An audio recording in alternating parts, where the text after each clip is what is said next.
Hello and welcome to Less Chatter, More Matter. I'm your host, Mel Loy. In this podcast, I'm going to share everything I've learned from more than 20 years in the communications sector. What works, what doesn't, and how you can run your own business as well. I'm wife to Michael, auntie to 11 nieces and nephews, gym owner, group fitness instructor, yoga teacher, and a whole bunch of other things as well. I promise these episodes will always be short, sharp, and insightful. Speaking of which, let's cut out the waffle and get straight to the point. Here's today's episode.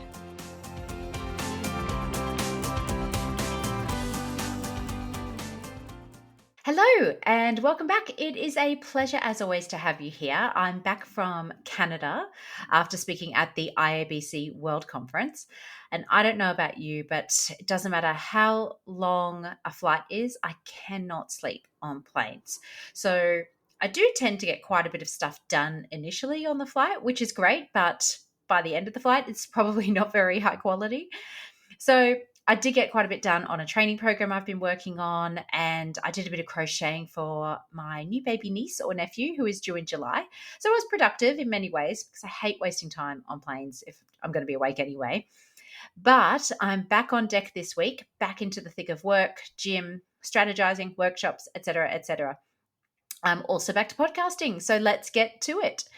In today's episode, I'm going to be sharing 3 key documents I think every communication team needs as a minimum. Some teams already have these documents, which is fantastic, but many times my team and I go into organizations and they have none of these documents, which makes it harder for their teams to work. And it means we spend longer doing more of the research work that obviously isn't as efficient for the client either. So these are the tools that help ensure everybody is singing from the same song sheet. So you have consistent output, you protect your brand, and you protect your channels. Importantly, they also help protect your time. And that's the most valuable resource you have, especially with small comms teams. Speaking of protecting your time, let's get into it, shall we? So the first document is a writing style guide. This is a document that spells out, pun intended, how you talk about your organization, your products, your services, your people, your customers, your industry, and so much more.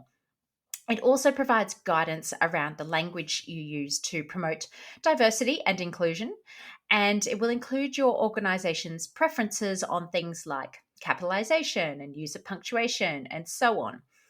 And if you're wondering about that, look, there are some hard and fast grammar rules we all live by. There has to be a full stop at the end of a sentence, typically speaking. But depending on an organization's brand and preferences, you can determine things like, do we capitalize the first letter of every word in a heading, or is it just the first letter of the first word, or is it every letter that we capitalize? Do we have punctuation in our acronyms or not? So that might seem like a small thing, but all those small things ladder up to a brand. And we want consistency across the organization because that protects your brand, but it also shows professionalism.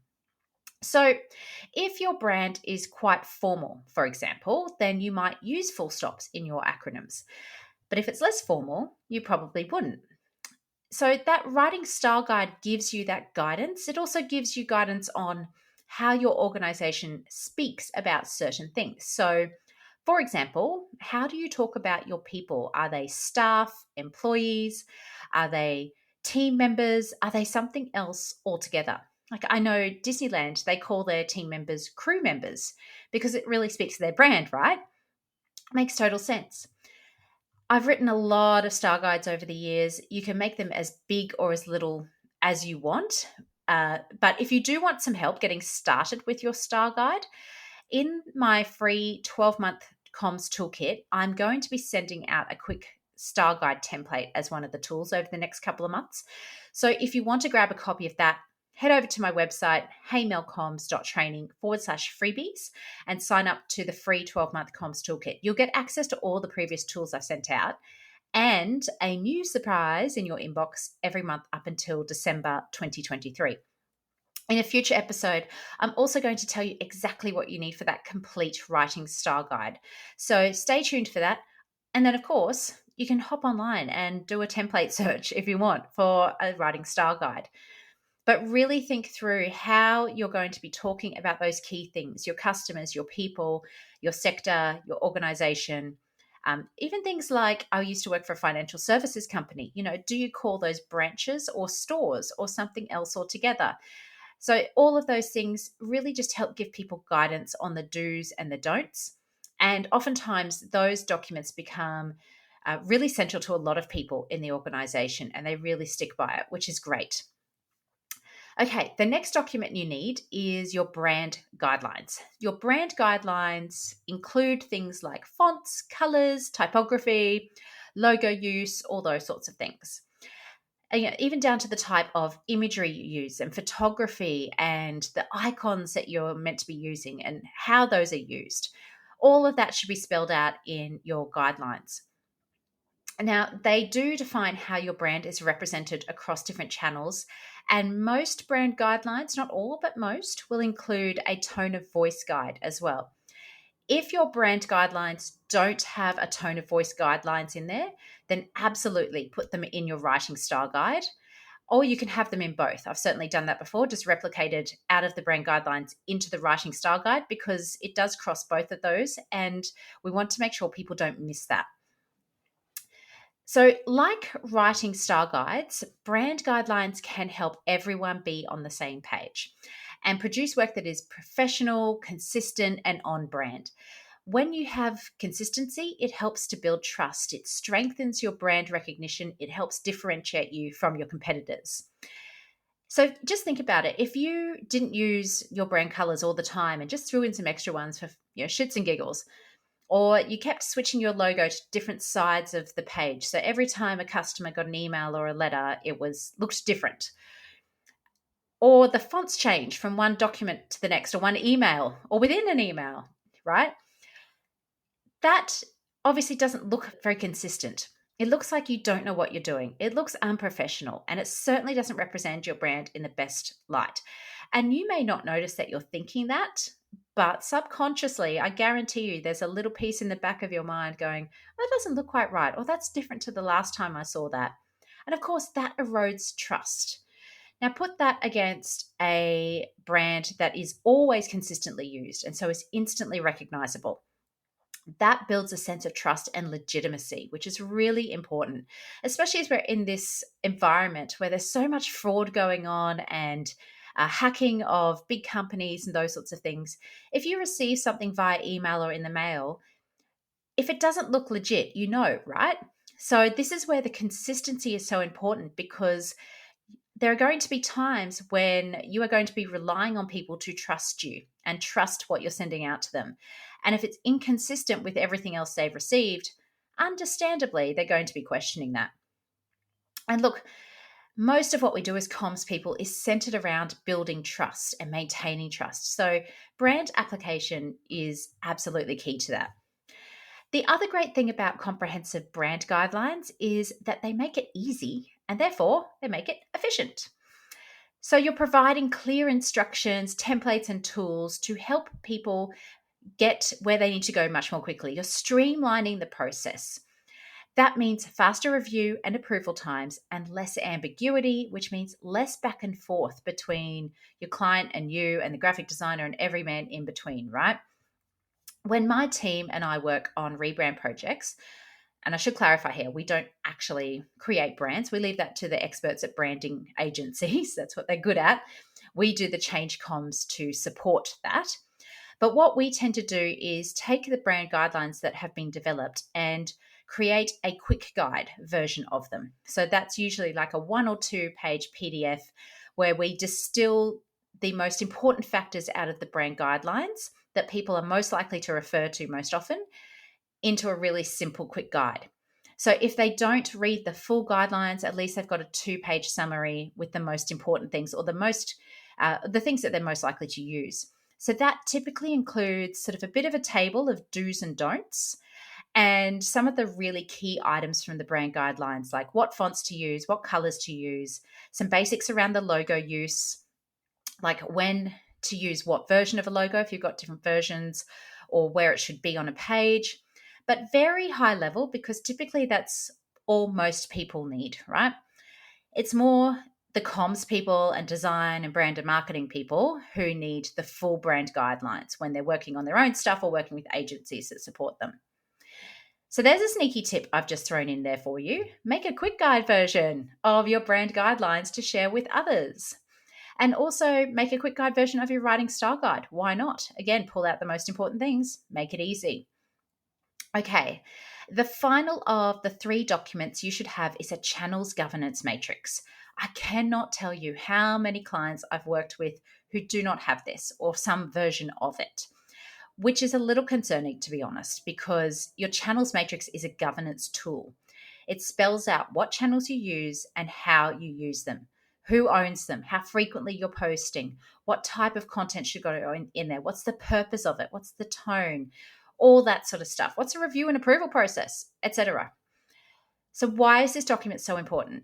Number one, it helps your team to organize your efforts. So you can go through this process of creating one, which helps you really, I guess, decide as a team exactly what you're posting to what channel, how frequently, the audience you're trying to reach. And that helps you tailor that content accordingly, because we all know that the way we write for LinkedIn is going to be quite different to the way we write for Facebook. They're different platforms, different audiences, and you need to really spell that out in your governance matrix. Secondly, and perhaps most importantly, it's also a tool you can use for your stakeholder education. So when you need to explain to them why you're not going to be posting their content on your company's Instagram feed, for example, you pull this out. It's a way to demonstrate your strategic thinking behind channel management. So, you're not just doing Facebook for the hell of it. There's actually thinking behind that. And a way of demonstrating those careful decisions that you've made about what you'll post and when. From a consultant perspective, tools like this are gold for us, because when I'm coming in to work with an organization and develop a change comms plan, I need to know what channels are available to me that I can write things for, prepare things for. I need to know how I can use them, who governs them, all those sorts of things. Having this document readily available saves everyone a ton of time. Like even when you're onboarding new staff to your comms teams, give that to them, because then they've got a clear picture straight away of what channels you use and how you use them.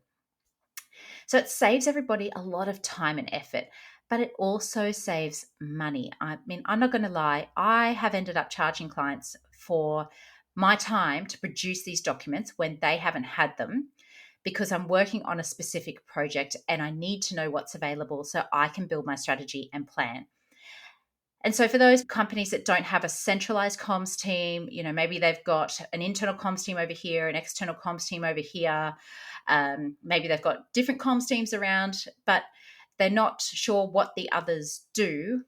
That can be quite confusing.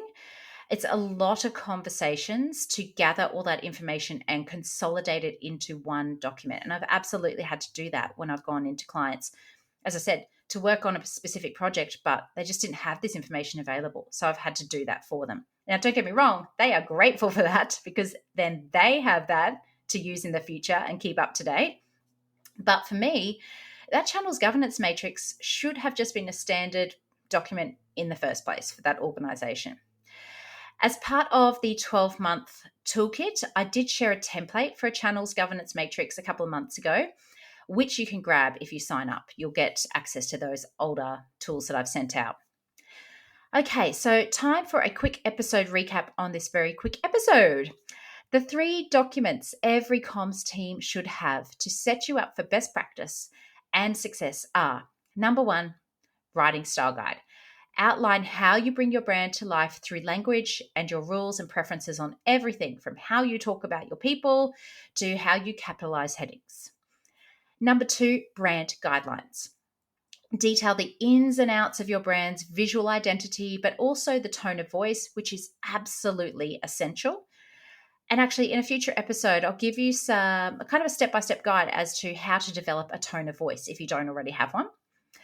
But your tone of voice should be embedded into every piece of comms that you do. So that part of it is critical. And number 3, as we just said, your channels governance matrix, which is that tool that gives you guidance over what channels you're going to use, how you're going to use them, and provides an education tool for your business stakeholders, or your clients for that matter. And again, that top tip, create a quick guide version of your brand guidelines and perhaps even your writing style guide. So if people don't read the full version, at least they'll read the most important information. As with all of these documents, though, you need to invest some time into training people in them. So you can't just put it out there and go, read this and off you go. Never works that way. And we all have different ways of learning, different ways of consuming information, which we've spoken about before at length on this podcast. So absolutely create those documents, do it in consultation with the people you need to do it in consultation with, but then you have to train people in them. So, again, a rebrand project, what we've done is run a couple of webinars, different times a day. We've taken people through the brand guidelines step by step, as well as the assets and tools that were available to them. Record that, put it on the intranet. And over time, that will change. So you just repeat that process. You remind people about what's available through news stories and updates and those sorts of things as well. But again, don't just set and forget. You have to train people in these documents that they're aware that they're there and they're available to them, but B, how to use them and how they're relevant for their work. But you also need to make sure these documents stay up to date or they become useless and you're back at square one. So set yourself a schedule. Maybe it's once every 6 months, you put something in your diary, an hour to go through them, just make sure they're still relevant, update where you need to. When you have new people joining the team, you'll absolutely notice if something needs to be updated if you're giving them these documents as part of their induction. So just remember, it has to be kept updated and you have to train people in how to use them and why they're important and why they're relevant. If they don't see why they're important, they are absolutely not going to use them. So make that compelling case for why. So there's also plenty of other documents I think comms teams should have, like a comms plan template, obviously, so that everything looks consistent and that you're getting the information you need, a briefing template, a stakeholder engagement matrix, heaps more. But the 3 we've discussed today are really those core basics that I think set you up for that success. And they're really foundation documents for comms teams. Now that's it for today. Don't forget you can sign up to my free 12-month comms toolkit and get all of these templates and more. I'll put the link in the show notes. It's absolutely free and you get access to all the tools I've sent out so far and a fresh one in your inbox every month up until December this year, 2023. After that, I'm starting to think about how I will consolidate all of those tools into one package. So just thinking through that in my mind. But if you've got some ideas around that and how you think, if you are a subscriber already, I'd love to hear how it's working for you and how you think others might find them useful as well. So please reach out. In the meantime, have an incredible week. Keep doing amazing things. Bye for now.